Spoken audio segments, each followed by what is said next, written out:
All right, well, this is a joyous occasion for me, and shout out to all the viewers who have been talking about 9x25 millimeter Dillon all these years, because it's been at least 7 years, probably more, since people have been commenting on my videos, encouraging me to try the 9x25 Dillon cartridge. Now, the platform I chose was a Glock 29 Gen 4, which is safe, and I am a big fan of these KKM barrels. So this is the 29 match 9x25 4.41 overall length match barrel from KKM. Probably my favorite aftermarket barrel.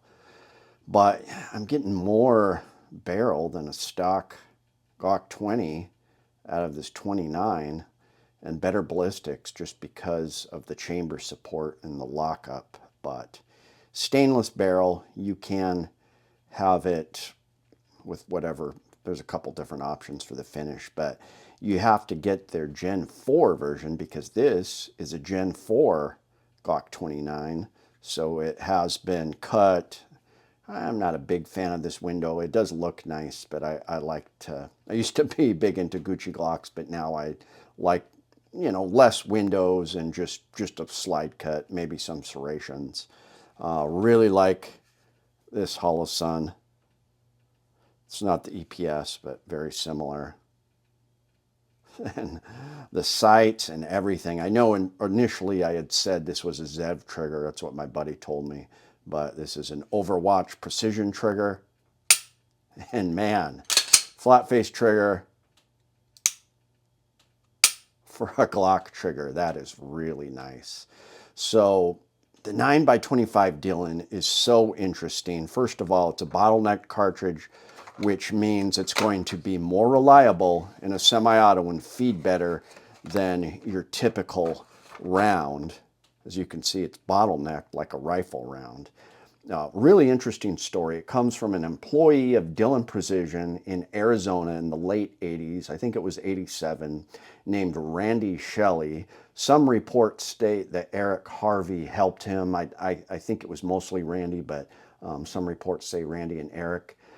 So what they did is they necked down a 10 millimeter cartridge to accept a 9mm projectile. It's interesting, the Europeans made their own version, but with different specs, where they did the exact same thing, took a 10mm, necked it down to a 9mm.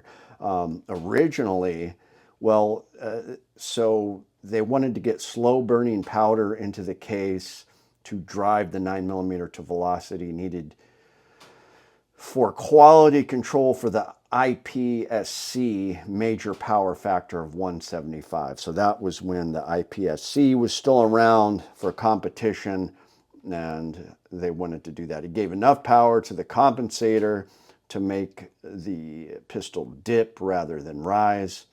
It was originally said that the downside was more of wearing of components, and they said that, well, less capacity is true, but they said it wore down components faster, which really isn't that true. We have a lot of rounds that are punishing nowadays. There was also a lot of rumors or misinformation that it, was this crazy shock wave that just destroyed everyone's ears and they felt it shudder through them, which was not the case. So 38 Super eventually replaced this. This was made to kind of have a workaround the 38 Super, but then they figured out they would just use the 38 Super, and really the 38 Super is almost as punishing, and it was mainly the brakes they were using, the muzzle brakes, that were just causing it to be extra loud.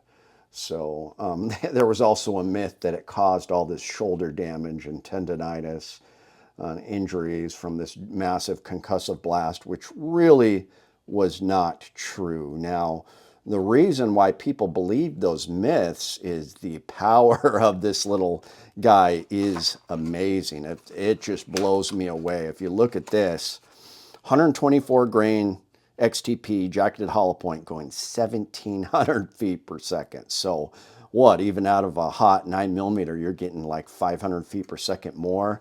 I told Chuck I consider this like a 9mm Magnum. He said it's basically like a semi-auto 357 Magnum, which I get, but that would be a 357 with a longer barrel. So the power is just amazing. I am just blown away by it. So Saturday I will have a video up where I'm actually doing some testing on the chrono of this and penetration. I think you will be pleasantly surprised. All the difference was made by this KKM barrel. I cannot speak highly enough of KKM. I reached out to the guys. I paid for this with my own money, but they were really nice response.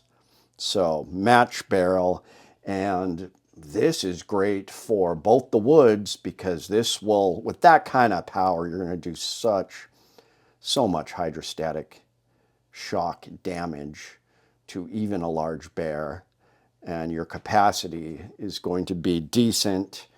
And then you can carry it in the city and you're going to be able to shoot through barriers if you need to, whatever barrier you want. I really like this holster, really nice carry setup. I've got an outside the waistband one, but just with the light, man, that's hard to beat. So thank you to all the viewers who have been, pretty tight there, telling me all these years to go ahead and get this. Really glad I finally pulled the trigger on it, and after this testing I could not be happier. So 9x25 Dillon, it's been a long time coming, but very happy with it. My new EDC.